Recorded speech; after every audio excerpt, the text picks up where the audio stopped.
deuxième thématique du jour, c'est bien sûr le renforcement des capacités opérationnelles, on va dire, des membres du CNT. Le président honorable Dr Dansa Kourouma a lancé hier une session de formation à l'endroit, bien sûr, des honorables conseillers nationaux et cadres de l'administration parlementaire. C'est une thématique très importante et qui est d'actualité. Nous parlions de ce sujet tout à l'heure en off. C'est bien sûr l'IA, l'intelligence artificielle. Est-ce une menace, une opportunité? En tout cas, c'est un outil de travail en tout cas, qui vient bouleverser les choses.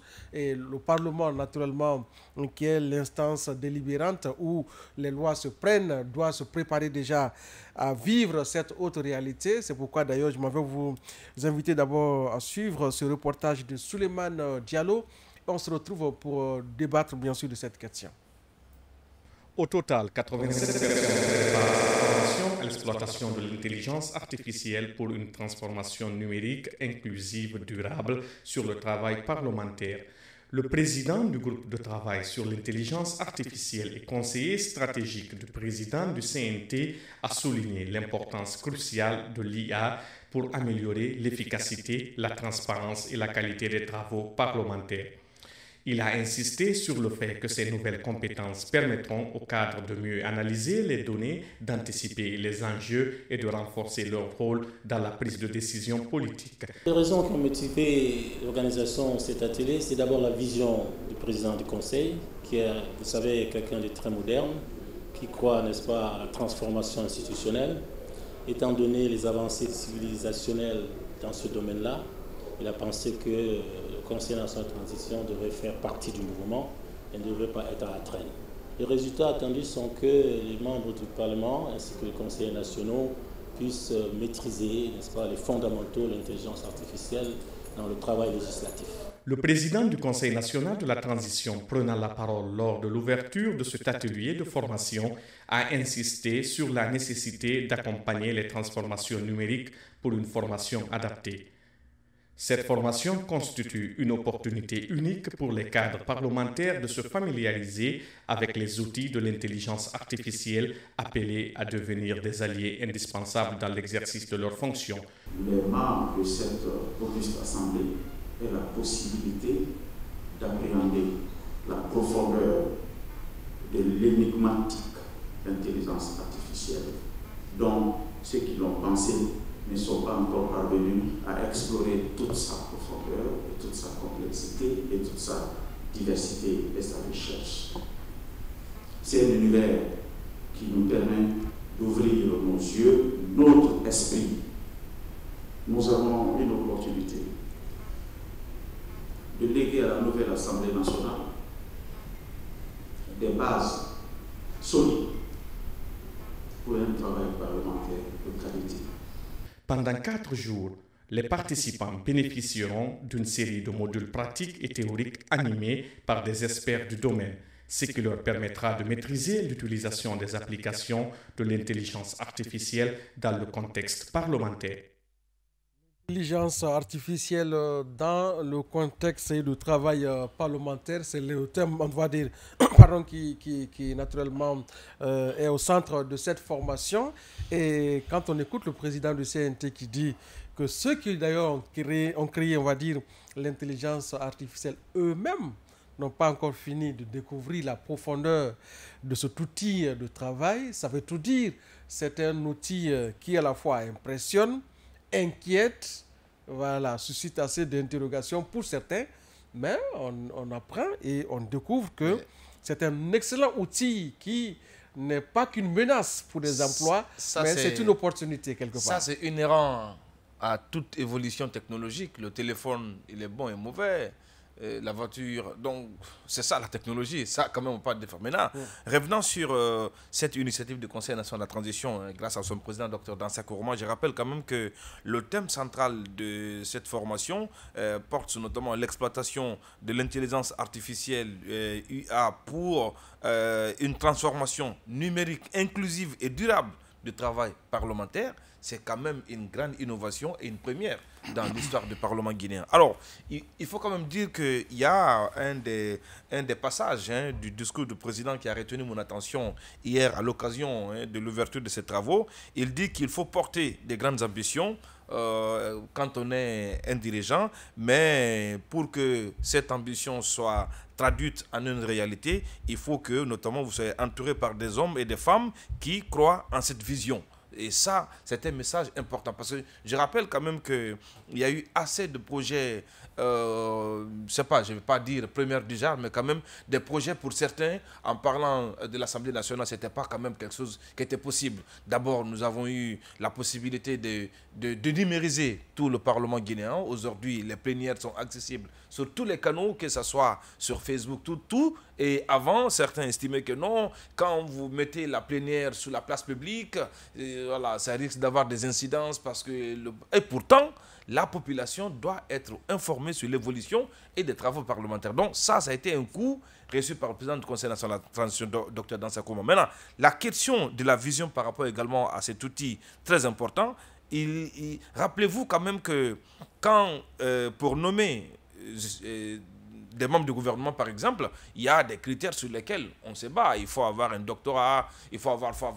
Mais pour être député... Entre autres. Mais ce n'est pas des critères... Justement. Mais quand même, pour être député... rigide à ce niveau-là. Voilà, pour être député, il n'y a pas assez de critères. Vous êtes légitime et que vous soyez porté. Maintenant, imaginez qu'on dit que c'est à l'Assemblée nationale de contrôler l'action gouvernementale, étant donné qu'au sein du gouvernement, vous avez des experts, vous avez des spécialistes. Comment est-ce qu'un député qui n'a pas forcément cette formation transversale, qui maîtrise tous les secteurs, peut avoir la possibilité quand même de contrôler l'action du gouvernement? Et pour ce faire, le président du Conseil national de la transition estime que c'est que si nous sommes dans un pays où l'analphabétisme demeure voilà, comme étant un défi, donc la représentation nationale doit non seulement incarner le peuple, mais aussi disposer des moyens et de comprendre, d'analyser et contribuer. Donc ça veut dire que le personnel parlementaire constitue la mémoire de l'institution. Elle donc, peut aussi...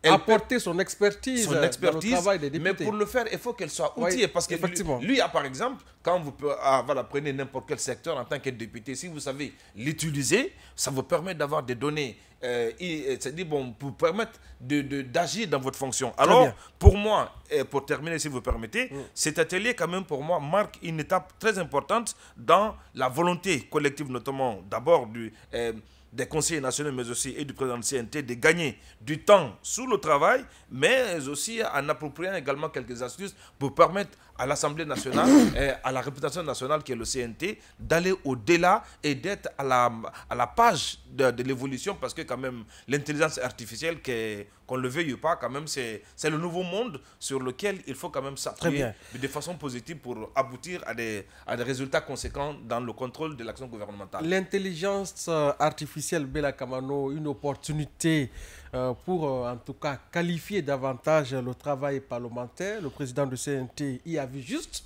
et a eu l'initiative d'organiser une telle formation à l'endroit et des conseillers nationaux, mais aussi des cadres de l'administration parlementaire. D'abord, permettez-moi de commencer par rappeler que c'est l'avantage d'avoir un jeune à la tête du pays et c'est l'avantage d'avoir des jeunes à la tête des différentes institutions, pour ne pas dire des différents services. Tout à fait.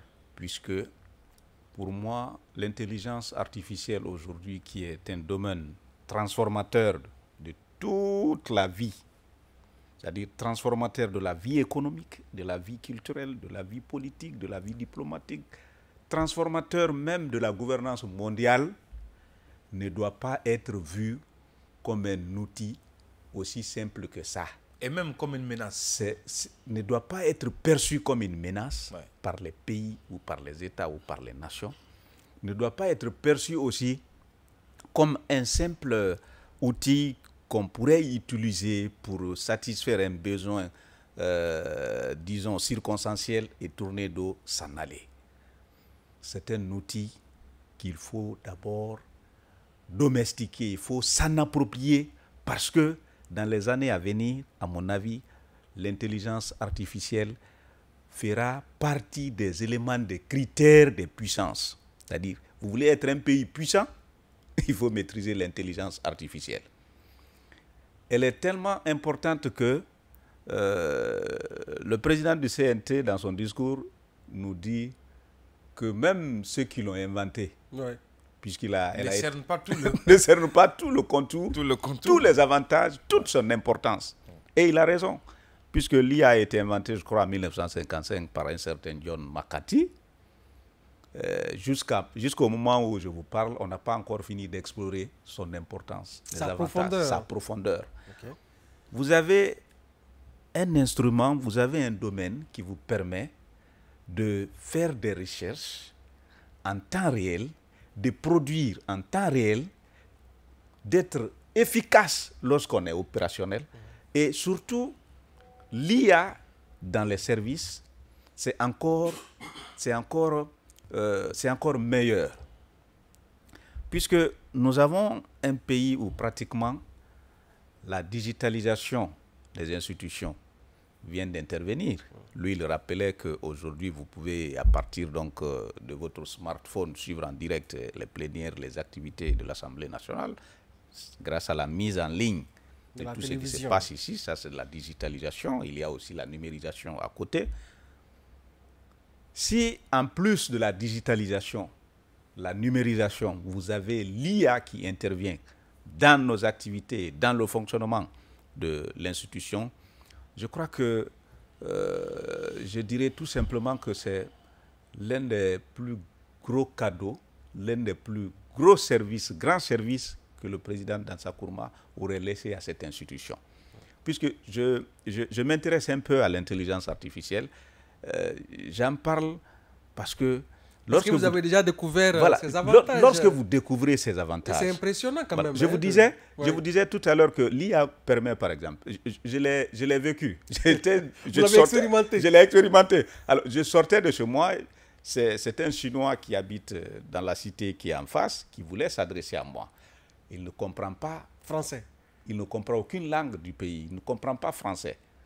C'est seulement sa langue. Il me fait signe, je stoppe.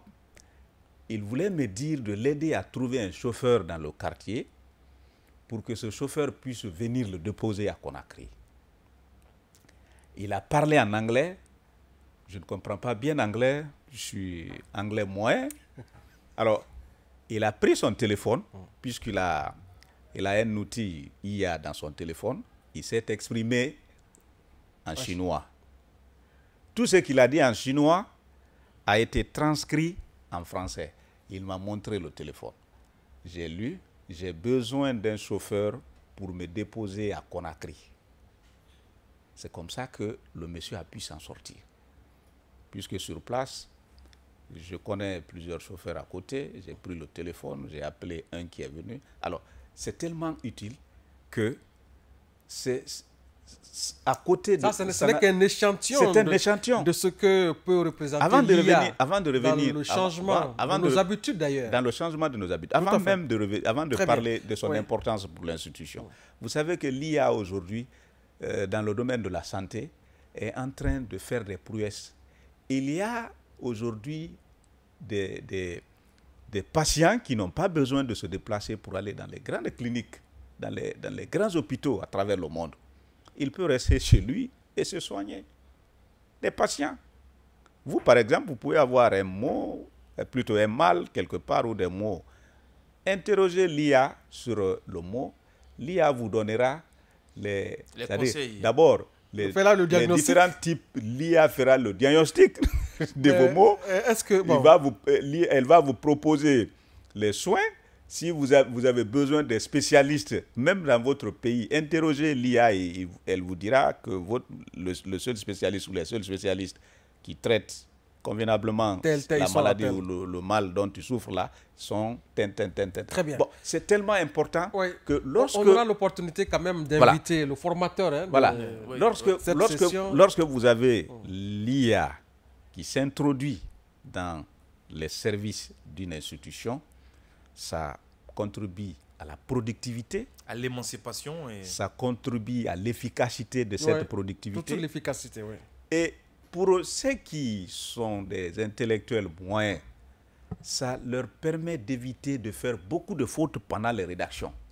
Bon, c'est tellement important qu'on ne peut pas revenir sur toute son importance. On aura l'occasion peut-être de revenir sur tous ces détails. Nous allons rapidement. C'est quand même important que je revienne sur ce gros cadeau que le président du Conseil national de la transition compte laisser à la postérité. Bien sûr, nous allons clore cette première partie par ce sujet d'actualité.